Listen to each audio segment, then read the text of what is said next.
Hello बच्चों, आज हम मज़ेदार क्वेश्चंस की बात करते हैं जो कि रियल नंबर बेस्ड है हमारा चैप्टर 1। ठीक है बच्चों, इसमें हम 10 मोस्ट इम्पोर्टेंट क्वेश्चंस करेंगे जो कि बोर्ड पॉइंट ऑफ व्यू से बहुत ही इम्पोर्टेंट है। तो बच्चों बिना टाइम वेस्ट किए हम अपने क्वेश्चन की शुरुआत करते हैं। और सॉरी इस चीज़ के लिए क्योंकि मैं काफ़ी दिनों से अपने चैनल पे पढ़ा नहीं रहा था क्योंकि मुझे टाइम नहीं मिल पा रहा था बच्चों, क्योंकि मेरे ऑफलाइन बैचेस भी बहुत सारे हैं।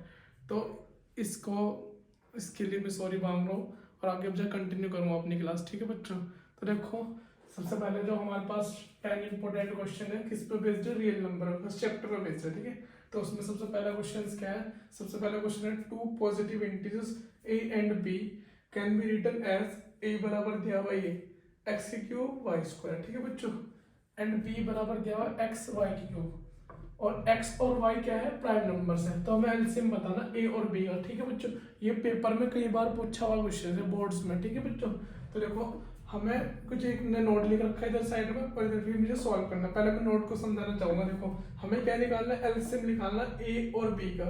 a हमारे पास ये नंबर है जो कि मैंने लिख दिया यहाँ पर, a बराबर हमारे पास ये नंबर है और b बराबर ये गिवन है। ठीक है बच्चों, और x और y के बारे में बता दिया कि x y क्या है, प्राइम नंबर्स है। अब देखो प्राइम नंबर्स के बारे में मैंने इस चैनल में बता भी रखा, मैं दोबारा से बता दूंगा। प्राइम नंबर्स वो नंबर होते हैं जिनके फैक्टर केवल कितने होते हैं, दो। उनको हम प्राइम नंबर्स बोलते हैं। एक तो वो नंबर और एक वन होता है। ठीक है बच्चों, तो ये हमारा प्राइम नंबर होता है। अब देखो मैं बताना चाहूंगा नोट के बारे में। नोट में क्या है, एलसीएम और एचसीएफ की थोड़े एलसीएम और एचसीएफ को डिफाइन किया हुआ है। देखो एलसीएम क्या है, एलसीएम होता है product of the smallest power of each common prime factors. मतलब जैसे कोई नंबर्स दिए हुए हैं, ठीक है, अब उनके क्या कर लो, कॉमन प्राइम फैक्टर्स निकाल लो और उनका क्या कर दो प्रोडक्ट, तो हमें क्या मिल जाएगा, एलसीएम मिल जाएगा। क्या मिल जाएगा, एलसीएम। और देखो क्या बोला हुआ, product of the smallest power of each common prime number, each common prime factors. मतलब पहले प्राइम फैक्टर्स निकाल लो। अब प्राइम फैक्टर्स में क्या होंगे, कुछ नंबर्स रिपीट हो रहे होंगे, तो उनकी क्या देखनी, पावर्स देखनी, और कैसी पावर देखनी, स्मॉलेस्ट पावर, और उनका क्या कर दो, प्रोडक्ट कर दो। प्रोडक्ट मतलब मल्टीप्लाई। जब प्रोडक्ट कर दोगे तो हमारा क्या निकल जाएगा, एलसीएम। अब एचसीएफ का केस देखो, एचसीएफ में क्या होता है कि product of the greatest power of each prime factors. मतलब क्या बोल रहा कि पहले हम प्राइम फैक्टर्स निकाल लें और उनकी ईच मतलब प्रत्येक की पावर देख के उनमें से जो ग्रेटेस्ट पावर होगी उसको लेना और उनका मल्टीप्लाई करके हमें क्या मिल जाएगा, एचसीएफ मिल जाएगा। क्या मिल जाएगा, एचसीएफ। देखो यहाँ क्वेश्चन में अप्लाई करते हैं। देखो हमारे पास क्या है, दो नंबर से a बराबर ये दिया हुआ है एक्स की क्यूब वाई स्क्वायर और b बराबर दिया हुआ है एक्स वाई। अब इनमें देखो कॉमन क्या है, कॉमन है एक्स भी है और वाई भी है। अब देखो मुझे क्या निकालना है, एलसीएम निकालना है। एलसीएम में मुझे क्या देखना होता है, स्मॉलेस्ट पावर देखनी होती है। एलसीएम के केस में क्या देखनी होती है, स्मॉलेस्ट पावर। अब देखो दोनों में स्मॉलेस्ट पावर क्या है, दोनों में स्मॉलेस्ट पावर है। देखो इसमें इसमें और इसमें, ओ सॉरी मैंने गलत बोल दिया बेटा, ये हमारा एचसीएफ है, एचसीएफ, और ये हमारा एलसीएम है। वो गलत लिख दिया मैंने बाबू। ठीक है, देखो समझ आएगा तुम्हें।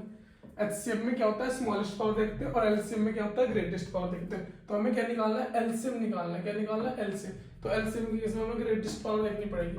तो देखो दोनों में कॉमन है, और इसके एक्स में देखो ये भी एक्स है, ये भी एक्स है, दोनों कॉमन है। इसमें ग्रेटेस्ट पावर कितनी है, एक्स की पावर 3 है। ठीक है बच्चों, और y की पावर कितनी है, देखो y का स्क्वायर है और यहाँ पर y की पावर कितनी है, 3, तो y का क्यूब आ जाएगा। ठीक है, और ये हमारा e और b का क्या हो जाएगा, एलसीएम।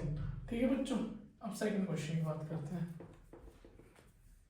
तो क्वेश्चन नंबर 2 की बात करते हैं। देखो क्वेश्चन नंबर 2 में क्या बोला, if the HCF of 144 and 180 is express in the form 13m-3। मतलब क्या करा, 144 और 180 का जो एचसीएफ है उसको एक्सप्रेस किया हुआ 30m-3 की फॉर्म में। ठीक है बच्चों, हमें क्या बताना, find the value of m की वैल्यू निकालनी है। ठीक है बच्चों, अब मैंने क्या किया है, मैंने देखो वीडियो में टाइम ना वेस्ट करते हुए मैंने पहले थोड़ा सॉल्व कर दिया। अब देखो 144 का मैंने क्या कर दिया, प्राइम फैक्टर्स निकाल दिए। ठीक है, कैसे करके, 2 से इसको डिवाइड करा 72 बार, 2 से इसे डिवाइड करा 36 बार, 2 से इसे डिवाइड करा 18 बार, 2 से इसे डिवाइड करा 9 बार, 3 से कर दिया 3 बार, 3 से कर दिया 1 बार। ठीक है, ऐसे मैंने इसको करा, 2 से कट्टा 19 बार, 2 से करा 45 बार, 3 से कट्टा ये आ गया। ठीक है बच्चों, अब मैंने क्या करा, इसको इस फॉर्म में लिख दिया। देखो 144, अब यहाँ पर देखो 2 कितनी बार रिपीट होगा, 2 होगा 4 बार, तो 2 की पावर 4 लिख दिया। ठीक है, इंटू 3 कितनी बार रिपीट होगा, 2 बार, तो 3 की पावर 2 लिख दिया। ठीक है, ये 144 की क्या है, प्राइम फैक्टर्स है उनको एक्सपोनेंशियल फॉर्म में लिख दिया मैंने, ठीक है, किस फॉर्म में लिख दिया, एक्सपोनेंशियल फॉर्म में। अब ऐसे 180 को 180 में देखो 2 कितनी बार रिपीट हो रखा, 180 में 2 2 बार रिपीट हो रखा, 3 कितनी बार रिपीट हो रखा, 2 बार, और 5 एक बार रिपीट हो रखा, तो एक लिख दिया, ठीक है। अब देखो उसने बोला हुआ था क्या, उसने बोला हुआ था ये कि 144 और 180 के जो एचसीएफ है उसको एक्सप्रेस किया हुआ 30m-3 की फॉर्म में। अब देखो मैंने क्या किया, एचसीएफ ऑफ 144, 180 को एक्सप्रेस किया हुआ था 30m-3 की फॉर्म में, ठीक है, एचसीएफ को। अब हमारे अकॉर्डिंग एचसीएफ जो आएगा वो हम इधर लिख लेंगे, ठीक है। हमारे अकॉर्डिंग क्या आएगा एचसीएफ, हमारे अकॉर्डिंग आएगा एचसीएफ, इसे नाम करके लिख देते हैं, ठीक है। हमारे अकॉर्डिंग एचसीएफ आएगा, तो एचसीएफ के केस में हमें लीस्ट पावर देनी, वो भी कॉमन फैक्टर्स की। अब देखो यहाँ भी कॉमन है, तो इसमें लीस्ट पावर क्या है, 2 की पावर 2, ठीक है, 2 की पावर 2 इंटू, इसमें लिस्ट पावर देखो, इसमें दोनों में सेम है ना, दोनों में क्या है सेम, तो दोनों में सेम है तो सेम ही ले लो, फिर एक ले लो कोई सी भी, 3 की पावर 2, ठीक है, और बराबर कितना जाएगा 30m-3 के। हमें m की वैल्यू बतानी है डायरेक्टली इसमें ना क्वेश्चन में, तो देखो 2 की पावर 2 मतलब 4 और 3 पावर 2 मतलब 9 बराबर 30m-3। अब जाएगा 36 बराबर 13m-3। अगर नहीं दिख रहा तो मैं यहाँ लिख रहा हूँ बेटा, इस वाली बात को रिपीट कर रहा हूँ, 36 बराबर 13m-3। अब इसको मैं इधर लेके जाऊंगा तो हो जाएगा 36 + 3 बराबर 30m, तो हो जाएगा 39 बराबर 13m। तो यहाँ से 13 से कट जाएगा, 13 3 जा होते हैं 39, तो m बराबर क्या आ जाएगा यहाँ से, और करके लिख देंगे, और m बराबर आ जाएगा हमारा 3, ठीक है, जो कि तुम्हारा आंसर है। तो मैं m की वैल्यू बतानी थी।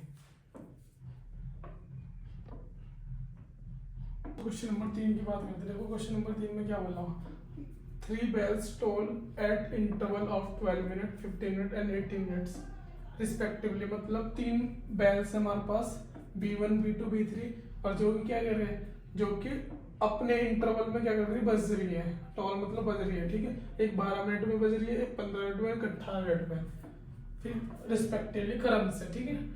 अब if they start tolling together, अगर उनको एक साथ स्टार्ट कर दिया जाए तो मतलब बजना शुरू कर दे, तो after what time will they next toll together, तो कितने समय बाद, आफ्टर मतलब बाद में, कितने समय बाद फिर वो एक साथ बजेगी, टॉल टुगेदर हो गया, एक साथ बजेगी, ठीक है। तो मैंने क्या करा बच्चों, देखो अगर हमें एक साथ इस टाइप के क्वेश्चंस आते हैं तो उन्हें सॉल्व करने के लिए क्या करना होता है, उन्हें सॉल्व करने के लिए उनका एलसीएम लेना होता है। क्या लेना होता है, एलसीएम। देखो इस तरह का क्वेश्चन एनसीईआरटी में भी प्रेजेंट है, जो कि इस बार के क्वेश्चन में दिया हुआ, जैसे रवि और सोनिया वाला क्वेश्चन है, ठीक है बच्चों। उसमें क्या बोला हुआ कि रवि 1 पॉइंट से चल रहा है और सोनिया भी 1 पॉइंट से चल रही है, तो आफ्टर कितने समय बाद दोनों एक साथ मिलेंगे, तो इस तरह का क्वेश्चन था। तो उस केस में हमने क्या किया था, एलसीएम लिया था। तो यहाँ पे भी हमें क्या करना होगा, एलसीएम लेना होगा, ठीक है बच्चों। तो देखो एलसीएम लेंगे, एलसीएम लेने के लिए हमें जो इसमें नंबर दिए हुए उनके क्या पता होना चाहिए, हमें प्रोडक्ट मतलब उनके हमें फैक्टर्स पता होना चाहिए, प्राइम फैक्टर्स। अब देखो मैंने B1 B2 B3 तीन बेल्स थी हमारे पास, एक 12 मिनट में बज रही थी, एक 15 मिनट में, एक 18 मिनट में। मैंने क्या करा, उनको प्रोडक्ट की फॉर्म में लिख दिया, उनके एक्सपोनेंशियल फॉर्म में, ठीक है, ठीक है, इसको भी, ठीक है बच्चों। अब क्या करना है, अब क्योंकि हमें तीनों को एक साथ चलाना है, एक साथ बजाना है, तो कितने समय बाद मिलेगी वो बताना है। अब देखो मैंने बताया था जब भी हम ऐसे करेंगे तो एलसीएम लेंगे। अब एलसीएम लेने के लिए हम हाईएस्ट पावर देखनी होती है कॉमन नंबर्स की। अब देखो इसमें कॉमन्स क्या है, सबसे पहले तो देखो कॉमन क्या है, इसमें 3 कॉमन्स है, और 3 का हाईएस्ट पावर कितनी है, 2, ठीक है। अब नॉन कॉमन देखो, नॉन कॉमन क्या है, नॉन कॉमन में देखना, देखो हमारे पास नॉन कॉमन है 2 की पावर 2, 5 की पावर 1 और 2, ठीक है। तो नॉन कॉमन में देखो, जो नॉन कॉमन है उसमें जो 2 की हाईएस्ट पावर बोलेंगे, 2 की हाईएस्ट पावर कितनी है, 2 की हाईएस्ट पावर है 4, ठीक है, और इनटू में 5 लिख दो। अब देखो ये हो जाएगा हमारा, जब इसका स्क्वायर करेंगे तो ये आ जाएगा 9 इंटू 4 5 से 20 और 9 दूनी 18 यानी 180। अब 180 मिनट्स, आफ्टर 180 मिनट्स ये क्या करेंगे, तीनों एक साथ बजेगी, ठीक है बच्चों। क्वेश्चन समझ में आया, नहीं आया तो एक बार रिपीट मोड पे दोबारा से देखना, ठीक है बच्चों।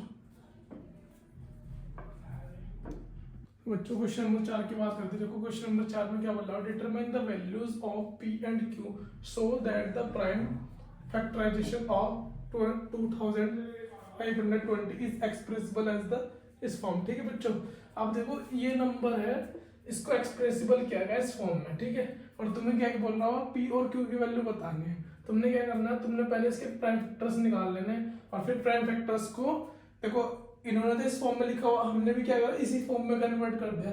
अब यहाँ से हम पी और क्यू की वैल्यू निकाल सकते हैं टू कंपेयर करके, क्या करके, टू कंपेयर। ठीक है बच्चों, कंपेयर कर ले हम।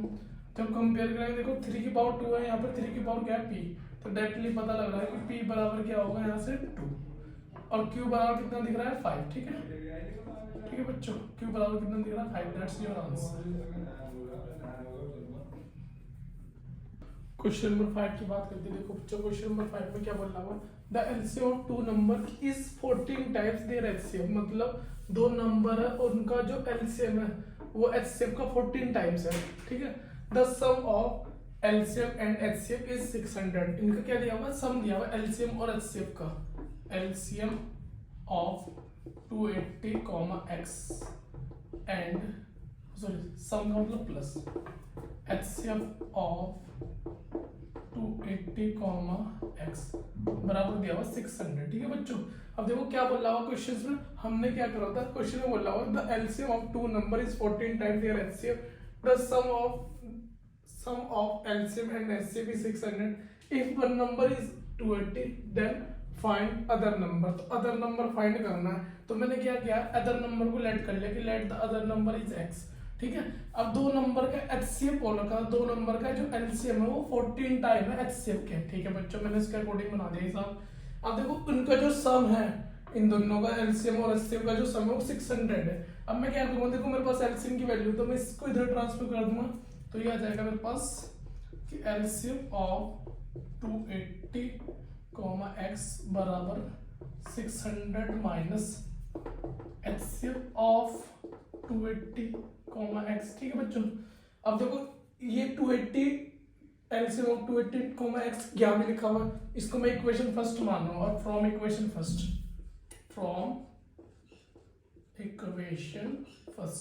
अब इक्वेशन फर्स्ट क्या है वो लिख लो पहले। तो देखो ये इक्वेशन फर्स्ट है। ठीक है, कि एलसीएम ऑफ 280 x बराबर 14 इंटू एचसीएफ। ठीक है, अब मैं क्या करूँ, इसकी जगह इसको वैल्यू पुट कर दूंगा। ठीक है, इसकी वैल्यू ये है तो इसकी जगह मैं ये पुट कर दूंगा, तो ये आ जाएगा मेरे पास कि 600 माइनस एचसीएफ ऑफ 280 x बराबर 40 इंटू एचसीएफ। ठीक है, अब इसको मैं उधर पहुंचा दूंगा, तो 600 बराबर आ जाएगा 40 एचसीएफ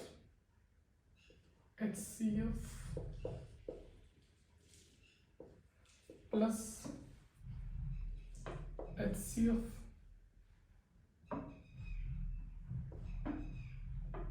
इनको अगर ये डिस्टर्बेंस करे तो इनको हटा भी सकते हैं, कोई दिक्कत वाली बात नहीं है, सीधा सीधा रिलेशन लिख सकते हैं। एक मिनट, जस्ट अ मिनट, ठीक है बेटा, एक सेकंड। मैं क्या कर रहा हूँ, सीधा सीधा हम इसको हटा देते, दो नंबर्स की जगह ये नहीं लिखते, हम सीधा सीधा लिख लेते हैं कि एलसीएम बराबर दिया हुआ 14 टाइम्स ऑफ एचसीएफ। ठीक है, अब इनका जो सम है वो उनका जो सम है वो दिया हुआ 600, एलसीएम प्लस एचसीएफ का सम कितना देगा 600। ठीक है, ये कंफ्यूजन क्रिएट कर रहे होंगे, तो इसको मैं हटा रहा हूँ, जिससे थोड़ा आसानी से रहेगी सवाल को सॉल्व करने में। ठीक है, अब देखो क्या है, यहाँ पे हटा देता हूँ।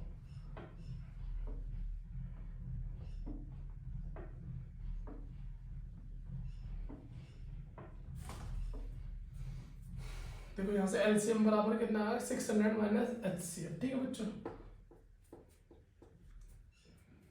एलसीएम बराबर 40 इंटू 40 टाइम्स ऑफ एचसीएफ। ठीक है, इसको इक्वेशन फर्स्ट बनाया, और एलसीएम और एचसीएफ का सम कितना जाएगा, तो 600। ठीक है, मैंने यहाँ से एलसीएम की वैल्यू निकाल लिया, एचसीएफ की वैल्यू कितना है 600 माइनस एचसीएफ। मैंने क्या करा, फ्रॉम इक्वेशन फर्स्ट से चले, इक्वेशन फर्स्ट है हमारे पास एलसीएम बराबर 440 टाइम्स ऑफ एचसीएफ, ये लिख दिया मैंने। अब एलसीएम की वैल्यू यहाँ से निकाल ली, मैंने एलसीएम की जगह क्या लिख दिया 600 माइनस एचसीएफ। ठीक है, ठीक है, यहाँ से मैं कंटिन्यू कर रहा हूँ, और जो कि बराबर थी 14 टाइम्स ऑफ HCl। ठीक, अब मैं इसको उधर भेज दूंगा तो प्लस हो जाएगा 600 बराबर 40 times of HCl plus HCl। ठीक है, तो हो जाएगा 15 टाइम्स ऑफ HCl। ठीक है, 15 से कट जाएगा 600। देखो 6 4 जा 20, 6 4 जा 15, 4 जा होता है 60, तो HCl कितना आ जाएगा, यहाँ से हमारा डायरेक्टली HCl आ जाएगा 40। ठीक है, अब HCl कितना आएगा 40, और LCM भी निकल जाएगा। LCM देखो यहाँ से डायरेक्टली निकल जाएगा। HCl की वैल्यू पुट कर दो इक्वेशन सेकंड में, इसको सेकंड इक्वेशन बना लो, ये इसमें पुट कर लो फर्स्ट में कि put the value of HCl in equation first, तो डायरेक्टली LCM कितना आ जाएगा, यहाँ से LCM आ जाएगा 40 पुट करेंगे, 14 4 जा 14 को 56, तो 440 आ जाएगा LCM। ठीक है, अब हमें पता है हमें अदर नंबर फाइंड करना, तो वी नो दैट, हमें पता है, क्या पता है हमें कि A इंटू बी बराबर होता है H इंटू एल, मतलब जो HCl और LCM का प्रोडक्ट होता है वो 2 नंबर्स के प्रोडक्ट के बराबर होता है। ठीक है, जो 2 नंबर्स रहते हैं, एक नंबर हमारे पास 280 और दूसरा क्या है, हमने x मान रखा है। ठीक है, पहला नंबर क्या है 280 और दूसरा क्या है x, जो कि बराबर है 540 इंटू 40 के। ठीक है, अब देखो एक 0 से एक 0 कैंसिल आउट होगी, और यहाँ से क्या कर देंगे, इसे 4 से काट देंगे, 4 7 28, और 4 से काट देंगे, या 4 से 4 दाम 40। ठीक है, और 7 तो अब 7 से डिवाइड करेंगे तो डिवाइड में पहुंच जाएगा। ठीक है, देख लो 600 से 40 तो ये बचेगा यार, ये 560 हो जाएगा। थोड़ा कैलकुलेशन मिस्टेक हो रही है बट इसे सही कर लेना थोड़ा सा। 7 से कट जाएगा 7 तो 56, तो 8, ये 8 की 10 से मल्टीप्लाई एकदम 80, तो 80 आंसर आएगा। तो x की वैल्यू कितनी है, x से तो हमें अदर नंबर बता रहा था जो कि कितना है 80 है। ठीक है बच्चों, अब देख लो एक बार और दोबारा से एक्सप्लेन कर रहा हूँ मैं ही क्वेश्चन, हालांकि तुम रिपीट मोड पे देख सकते हो बट कोई नहीं, मैं दोबारा से बता रहा हूँ क्योंकि क्वेश्चन में क्या होगा, घिच पिच हो गया थोड़ा सा, तो उसे सही करने के लिए मैं दोबारा से बता रहा हूँ। देखो हमें दूसरा नंबर निकालना था, हमारे पास एक नंबर दिया हुआ था और एक रिलेशन दिया हुआ था, एलसीएम और एलसीएम जो था 2 नंबर्स का 14 टाइम था एक्सेप्ट के, और एक ये दिया हुआ था कि एलसीएम और एचसीएफ का सम 600 है। ठीक है, मैंने क्या करा, दूसरा नंबर लेट कर लिया। अब ये जो रिलेशन बोल रखा था LCM is 40 time of HCF, ये लिख दिया। ठीक है, अब इनका सम दिया हुआ था जो कि कितने का 600 के बराबर था, कि एलसीएम प्लस एचसीएफ बराबर 600। ठीक है बच्चों, ये इंपॉर्टेंट क्वेश्चंस है। ठीक है, अब मैंने क्या करा, एचसीएफ को इधर ट्रांसफर कर दिया तो एलसीएम बराबर ये आ गया हमारे पास। मैंने क्या करा, फ्रॉम इक्वेशन फर्स्ट चला और इसमें एचसीएफ की वैल्यू देखो, एलसीएम की जगह इसकी वैल्यू पुट कर दी। एलसीएम की वैल्यू कितनी है 600 माइनस एचसीएफ। ठीक है, अब इसे थोड़ा सिंपलीफाई करा तो ये आ गया एचसीएफ आ गया। अब जब एचसीएफ आ गया तो एचसीएफ की वैल्यू इक्वेशन फर्स्ट में पुट कर दी तो एलसीएम आ गया, एलसीएम आ गया 540। ठीक है, एचसीएम कितना है 540। अब हमें पता है 2 नंबर का, देखो 2 नंबर का प्रोडक्ट जो होता है उनके एचसीएम और इनटू एलसीएम के प्रोडक्ट के बराबर होता है। ठीक है, तो उसमें वैल्यू पुट करें तो यहाँ से एक्स की वैल्यू निकलेगी जो कि हमें निकालने थे। ठीक है बच्चों, क्वेश्चन नंबर 6 में क्या बोला, prove that 2 minus 3 root 5 is an irrational number. ठीक है, हमें क्या करना, 2 माइनस 3 रूट 5 को एक इरेशनल नंबर प्रूव करना है। तो हम क्या करते हैं, इन्हें प्रूव करने के लिए डायरेक्टली हम कॉन्ट्राडिक्शन मेथड का यूज करते हैं। ठीक है बच्चों, कॉन्ट्राडिक्शन मेथड क्या होता है, इसमें हम उसका ठीक अपोजिट चलते हैं। जैसे कोई नंबर बोल रहा है रेशनल है तो हम उसे इरेशनल मान के चलते हैं, या कोई नंबर बोल रहा है इरेशनल है तो उसे रेशनल मान के चलते हैं। ठीक है बच्चों, कॉन्ट्राडिक्शन का मतलब क्या होता है, विरोधाभास या विरोध करना किसी चीज का। ठीक है बच्चों, अब देखो क्या बोल रहा है इसने कि by using the contradiction method. अब स्पेलिंग तुम देख लेना कॉन्ट्राडिक्शन किसे है बच्चों। ठीक है, स्पेलिंग थोड़ा मिस्टेक्स हो जाती है, उसको तुम सही कर लेना। ठीक है बच्चों, कॉन्ट्राडिक्शन की स्पेलिंग देख लेना भैया। बाय यूजिंग कॉन्ट्राडिक्शन मेथड्स तो हम क्या करेंगे, लेट कर लेंगे, ये नंबर जो दिया हुआ है इसको रेशनल नंबर मान लेंगे। ठीक है, सच दैट, ताकि जब ये रेशनल नंबर है तो पी अपॉन क्यू की फॉर्म में होगा। ठीक है, इसको पी अपॉन क्यू की फॉर्म में लिखते हैं, और जहां पी और क्यू क्या होते हैं, कोप्राइम नंबर्स होते हैं। क्या होते हैं, कोप्राइम नंबर्स। अच्छा, कोप्राइम नंबर्स ऐसे नंबर होते हैं जिनका एचसीएफ क्या होता है 1। ठीक है, उन्हें हम कोप्राइम नंबर बोलते हैं। अब देखो क्योंकि इसके इक्वल है तो इसको सिंप्लीफाई करेंगे। देखो अब मैंने क्या करा, इसको इधर ट्रांसफर कर दिया तो पी अपॉन क्यू -2 हो जाएगा। अब ये -3 है, इसको डिवाइड में भेज देंगे। कहाँ भेज देंगे? डिवाइड में। देखो -3 को जब डिवाइड में भेजा तो ये हमारे पास ये सिचुएशन बनी और ये हमारे पास √5 बचा। देखो अब ये समझो, ये इंपॉर्टेंट बात है। देखो पी अपॉन क्यू क्या है तुम्हारे पास? कोप्राइम नंबर्स है, मतलब प्राइम नंबर्स है। अच्छा देखो कोई भी नंबर्स होंगे, बस ये याद रखना होता है कि क्यू कभी भी 0 के इक्वल नहीं हो सकता। ये कंडीशन तुम्हें पता ही, पी अपॉन क्यू के फॉर्म में लिखते हैं तो क्यू कभी भी क्या नहीं हो सकता? 0 के बराबर नहीं हो सकता। Q does not equal to 0। अगर क्यू 0 बन जाएगा तो इन्फिनिटी वाली कंडीशन बन जाएगी, जो कि पॉसिबल नहीं है। ठीक है, अब हमें पता है इस नंबर से मैं कुछ भी सब्ट्रैक्ट करूँ, मान लो सब्ट्रैक्ट करूँ और फिर इससे डिवाइड करूँ तो ये हमें एक रेशनल नंबर देगा। क्या देगा? Rational number. और ये हमारे पास क्या है? इरेशनल नंबर है, क्योंकि नॉन परफेक्ट स्क्वायर नंबर है, रूट के अंदर लिखा हो तो रिपीट मोड पे रहेगा, इसलिए क्या है? इरेशनल नंबर पे। ठीक है बच्चों, अब कभी भी इरेशनल और रेशनल एक दूसरे के बराबर नहीं हो सकते, या हो सकते हैं? नहीं हो सकते। ठीक है, irrational number does not equal to rational number. तो जो हमने अजम्पशन किया था कॉन्ट्रडिक्शन मेथड लगा के, हमने अजम्पशन किया था कि so our assumption is wrong, तो हमारा अजम्पशन क्या होगा? रॉन्ग होगा, क्योंकि हमने क्या करा था भाई, हमें तो दिखाना था ये कि ये क्या है? रेशनल है। बट ये तो हमारा ये तो अपोजिट में जा रहा, कि भाई रेशनल इरेशनल के बराबर हो ही सकता है ऐसा। तो हमने क्या करा, जो हमारा अजम्पशन था वो रॉन्ग बता दिया। और तो जब हमारा अजम्पशन रॉन्ग है तो then 2 - 3 √5 is an irrational number, और ये हमें प्रूव करना था, हेंस प्रूव्ड। ठीक है बच्चों, तो बच्चों क्वेश्चन नंबर 7 की बात करते हैं। देखो क्वेश्चन नंबर 7 में क्या बोला? Find the rational number between √2 and √3।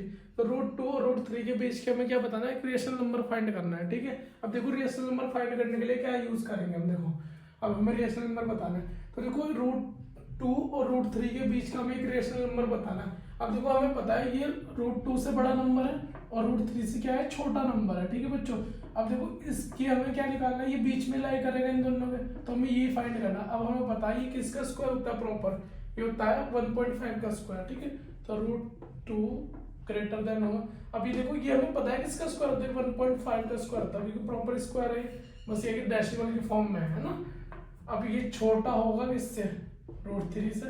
अब देखो इसको कैसे लिख सकता हूँ? इसको लिख सकता हूँ √2 यहाँ से पॉइंट रिमूव करेंगे, नीचे आएगा 10, तो जाएगा 15/10। ठीक है, लेस देन होगा √3 से। अब देखो इसको जब डिवाइड करेंगे 5 से कर सकते हैं, 5 3 15, 5 2 10, तो √2 लेस देन होगा 3/2 से, और सॉरी ग्रेटर होगा 3/2 से। √2 क्या होगा? √2 से ग्रेटर होगा ये 3/2। ठीक है, और लेस किससे होगा? लेस होगा तुम्हारा √3 से। अब देखो हमें क्या बताना था? Rational number. देखो पी अपॉन क्यू की फॉर्म में लिखा हुआ है, यानी it means the number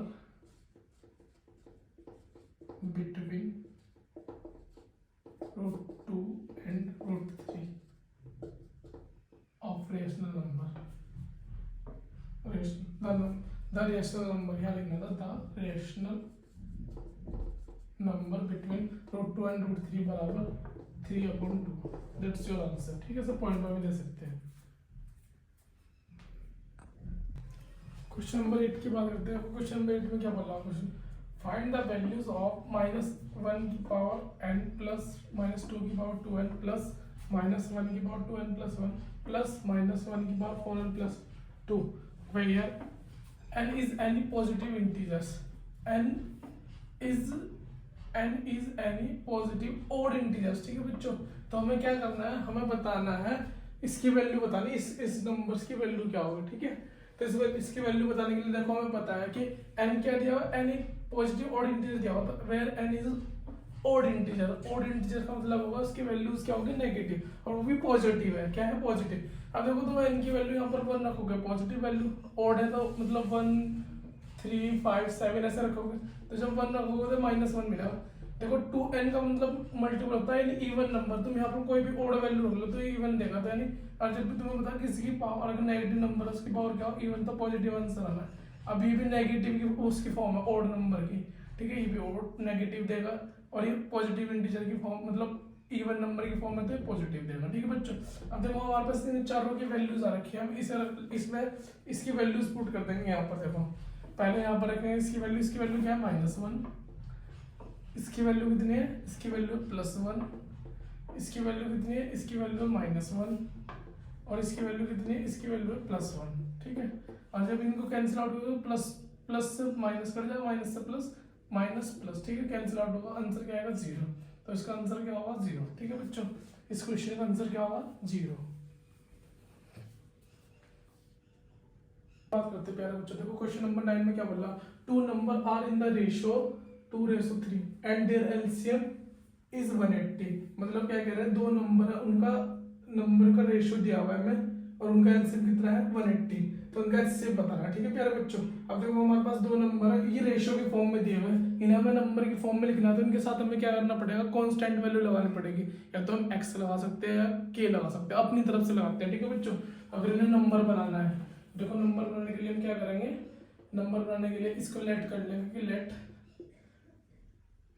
number मान लेते हैं a, जो कि क्या हो जाएगा हमारे पास 2k, ठीक है, और b मान लेते हैं 3k, ठीक है। अब इनका एलसीएम दिया हुआ, इनका एलसीएम क्या दिया हुआ, इनका एलसीएम दिया हुआ 180। अब एलसीएम कैसे निकालते हैं, एलसीएम निकालते हैं, देखो भैया जो कॉमन होता है उसको तो उसकी तो ग्रेटेस्ट पावर लेते हैं, और जो नंबर होता है उनकी मल्टीप्लाई कर देते हैं, ठीक है। अब देखो कॉमन क्या है, इसमें k है कॉमन, और इनकी दोनों क्या कर दो मल्टीप्लाई, तो 6 आ जाएगा। हमारे अकॉर्डिंग इन दोनों का एलसीएम कितना आ रहा है, एलसीएम ऑफ a, b बराबर हमें दिया हुआ है 180, ठीक है, और हमारे अकॉर्डिंग कितना आ रहा है 6k, ठीक है, और 6k बराबर कितना आ रहा है 180। अब देखो यहाँ से 6 से डिवाइड कर दो तो k बराबर कितना जाएगा, k बराबर हो जाएगा 6 3 जा 18, k बराबर 30। अब हमें क्या निकालना है, एचसीएफ इन दो नंबर का एचसीएफ निकालना है, एचसीएफ ऑफ a, b। देखो एचसीएफ क्या होता है, जो कॉमन होता है दोनों में, है ना, दोनों में कॉमन स्मॉलेस्ट पावर देखते हैं, एचसीएफ केस में स्मॉलेस्ट पावर कॉमन की, देखो कॉमन हमारे पास क्या है, k है, बस k ही हमारा क्या होगा एचसीएफ। अब k की वैल्यू कितनी है 30, तो एचसीएफ कितना आ जाएगा हमारे पास, एचसीएफ आ जाएगा a, b बराबर 30। दिस इज योर आंसर, ठीक है बच्चों। बच्चों क्वेश्चन नंबर 10 की बात करते हैं, देखो क्वेश्चन नंबर 10 में क्या बोला, complete the missing entries in the following factor trees.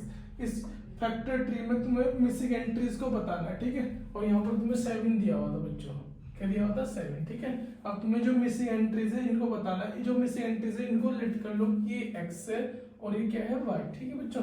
अब तुम्हें क्या करना है, x और y की वैल्यू बतानी है, तो देखो कैसे निकलती है x और y की वैल्यू, ये जो 7 है इसकी मल्टीप्लाई कर दो 3 से, 7 3 जा कितना होगा 21, और 21 आएगा यहाँ पर, यानी ये y की वैल्यू कितनी आ जाएगी 21, ठीक है। अब y की वैल्यू 21 आएगी, अब तुम्हें चाहिए x की वैल्यू। अब देखो यहाँ पर x y की वैल्यू कितनी है 21, 21 को 21 2 कितना 42, यानी x की वैल्यू कितना होगी 42, x बराबर कितना होगा 42, ठीक है बच्चों, ये तुम्हारा आंसर। और ये इस चैप्टर के 10 मोस्ट इंपोर्टेंट क्वेश्चन है जो मैंने कराए हैं, ठीक है बच्चों। और तुम्हें क्या करना है, तुम्हें बस एक छोटी सी हेल्प करनी है मेरी, तुम्हें वीडियो को लाइक करना है, कमेंट करके बताना वीडियो कैसी लगी, और आगे भी इस तरह के क्वेश्चंस चाहिए तो मुझे कमेंट में जरूर बताना, ठीक है बच्चों, जिससे कि मुझे क्या मिलेगा, मोटिवेशन मिलेगा पढ़ाने का और ज़्यादा, और मैं मेहनत करके और अच्छे अच्छे क्वेश्चन लेके आऊँगा तुम्हारे लिए, नए नए चैप्टर्स के, नए नए जो तुम्हारा 10th क्लास के सारे ही तो चैप्टर के इंपॉर्टेंट क्वेश्चन करा दूंगा मैं, ऐसे करके 10-10 करके, ठीक है बच्चों। तो तुम्हें क्या करना है, वीडियो को लाइक करना है, शेयर करना, और कमेंट में जरूर बताना है वीडियो कैसी लगी है, ठीक है बच्चों। और जो भी मेरे से थोड़ी बहुत ही मिस्टेक्स हुई होगी तो प्लीज़ उसको इग्नोर कर दे भाई, ठीक है, क्योंकि मैं भी कोशिश कर रहा हूँ पढ़ाने की, हालांकि मैं पूरा ऑफलाइन बैचेस में बहुत ज़्यादा पढ़ाता हूँ बच्चों को, 4-5 साल हो गए मुझे पढ़ाते हुए, ठीक है बच्चों। तो तुम्हें क्या करना है, वीडियो को लाइक करना है और कमेंट करना और शेयर करना है, ठीक है, ओके, मिलते हैं अगली वीडियो में।